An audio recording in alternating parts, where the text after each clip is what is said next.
How to replace a smoke detector. We'll need a new smoke detector and a ladder. Take the old smoke detector off the ceiling. Pull it out. Take the old batteries out of the old smoke detector.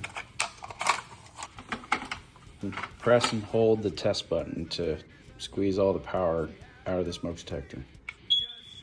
I attach the wiring connector to the smoke detector. Push the wires up into the ceiling. Then want to spin the smoke detector into the mount. Now hold the button and it'll sync up with the other smoke detectors in the apartment.